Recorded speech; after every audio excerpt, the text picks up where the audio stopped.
Salve, salve, galerinha. De volta aí para mais uma aulinha nossa. Hoje a gente vai falar um pouquinho sobre a composição do ar.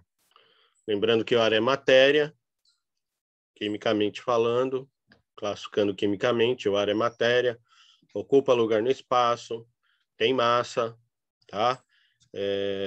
Para vocês já irem se familiarizando aí com essas questões químicas. Então, a gente está acostumado a ver que apenas aquilo que é palpável, que a gente toca, que a gente vê, é matéria, mas na verdade o ar também é, tá? Muito bem. Curiosidade à parte, vamos entender um pouquinho aí sobre a composição química do ar, tá? E você já parou para pensar nisso? Do que é feito o ar? Então, acabei de falar que o ar é matéria. Então, se ele é matéria, ele tem alguns componentes, né? Quais são os componentes do ar? Tá?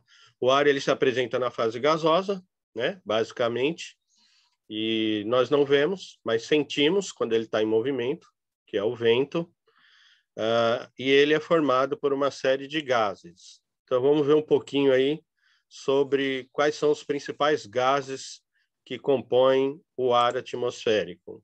Muito bem. Então, como são vários gases juntos, o ar ele não é uma substância única, ele é, na verdade, um conjunto de substâncias. E todo conjunto de substâncias compõe uma mistura, tá? Então, como vocês podem acompanhar aqui, ó, o ar é uma mistura de gases que formam a atmosfera do planeta Terra. Quais são esses gases? Então, aqui a gente tem um gráfico mostrando para a gente aqui os principais deles, tá? Cerca de 78% do ar atmosférico é formado por nitrogênio, tá? Então, o nitrogênio é o principal componente do ar. Então, quase 80%, para ser mais exato, 78% do nosso ar é composto por nitrogênio. A grande maioria dos seres vivos não consegue pegar o nitrogênio do ar, tá? Então, quando a gente respira, cerca de 78% do ar que entra no nosso corpo é nitrogênio. E esses 78% saem, tá? Então, na inspiração, o ar entra com 78% de nitrogênio, aproximadamente, e quando ele sai com esses 78%, porque o organismo da maioria dos seres vivos não é capaz de absorver o nitrogênio diretamente do ar. Alguns organismos têm essa capacidade, como, por exemplo, alguns micro-organismos, tá? E aí eles conseguem absorver, assimilar esse nitrogênio, transformam em outros compostos, e aí sim, os demais seres vivos, incluindo nós seres humanos, conseguimos pegar. Por que pegar o nitrogênio? O nosso organismo usa nitrogênio, tá? Então, nós temos algumas funções do nosso organismo que necessitam de nitrogênio, como, por exemplo, a composição do nosso material genético. Nele, a gente tem a presença de nitrogênio, tá bom? Em segunda maior quantidade, com cerca de 21% do ar atmosférico, a gente tem o oxigênio. Oxigênio, que a gente sabe que é um gás essencial para a vida na Terra. A grande maioria dos seres vivos precisa do oxigênio para sobreviver. Olha aí uma curiosidade, para quem não sabe, nem todos os seres vivos precisam de oxigênio, tá? Inclusive, alguns são intolerantes ao oxigênio livre no ar, mas a grande maioria precisa do oxigênio para sobreviver. Sem oxigênio, a gente acaba não sobrevivendo, acaba morrendo. Nós utilizamos o oxigênio na respiração, as células do nosso corpo pegam esse oxigênio e utilizam no processo para liberar energia para o nosso corpo funcionar, tá? Então, quando a gente se alimenta, a gente consegue energia, e para utilizar essa energia que nós conseguimos através do alimento, as células precisam utilizar oxigênio, é um processo chamado de respiração celular, tá? Então, cerca de 21% do ar atmosférico é formado por oxigênio. Veja aí agora a diferença de entrada e saída em relação ao nitrogênio que eu citei anteriormente. Então, o nitrogênio entra 78, sai 78. O oxigênio não. O oxigênio a gente consegue assimilar, consegue absorver do ar, então ele entra com cerca de 21% e sai menos, tá? Porque o organismo da gente absorve. No lugar dele, quem vai entrar aqui é o gás carbônico nessa saída. Mas antes do gás carbônico, vamos falar um pouquinho aqui dos gases nobres. Ó. Cerca de 0,91% do ar atmosférico é formado por gases nobres. Os gases nobres, para o ser humano, ele tem utilidade, por exemplo, na confecção de lâmpadas, tá? Algumas das lâmpadas que nós utilizamos possuem gases nobres. Eles recebem esses nomes porque eles são raros.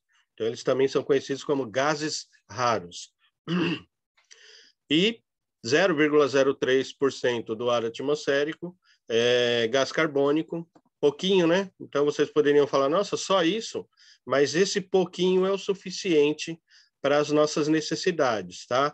Inclusive, o gás carbônico, ele tem muita utilidade para o ambiente, no que diz respeito à fotossíntese, tá? Os organismos fotossintetizantes utilizam o gás carbônico na fotossíntese, eles usam o gás carbônico e liberam o oxigênio, e na respiração, nós utilizamos o oxigênio e liberamos gás carbônico, formando o ciclo do oxigênio e do gás carbônico, tá? Então, para respirar, a gente pega o oxigênio e devolve o gás carbônico para a fotossíntese. Os seres vivos fotossintetizantes pegam o gás carbônico e liberam o oxigênio, ok? Então, essa pequena quantidade é o suficiente para as nossas necessidades, não pode faltar e nem aumentar, como a gente tem visto nos últimos tempos aí em relação ao planeta Terra, trazendo alguns efeitos nocivos, mas isso é assunto para uma outra aula, tá bom? Então, cerca de 0,3% do ar atmosférico é formado por gás carbônico. Beleza? Muito bem. Se você fizer um cálculo no slide anterior aqui, você vai ver que não deu 100%, tá? Então, aí, de maneira pensada, eu coloquei aqui de maneira proposital, você percebeu que no gráfico anterior restam 0,06 para completar a composição aproximada do ar? Então, um pouquinho de nada, mas sobrou, se você fizer a soma no slide anterior, naquele gráfico da composição do ar. É porque existem outros componentes em pequena quantidade, menos ainda que gás carbônico, que a gente encontra no ar, tá? Então, aqui eu coloquei para vocês um exemplo, o vapor de água, outros tipos de gases, como eu acabei de falar, partículas de poeira e micro-organismos. Lembrem-se, micro-organismos também estão presentes no ar. A gente está vivendo uma pandemia aí, cuja transmissão do vírus, da Covid-19, pode se dar também por gotículas de saliva dispersas no ar, tá? No ambiente. Então, além daqueles principais componentes que nós vimos no slide anterior, a gente também pode encontrar isso daqui no ar, entrando na sua composição, tá certo? Muito bem. Era isso que eu queria passar para vocês hoje sobre a composição do ar. Não entendeu? Manda para mim as suas dúvidas que a gente resolve a parada. Até a próxima.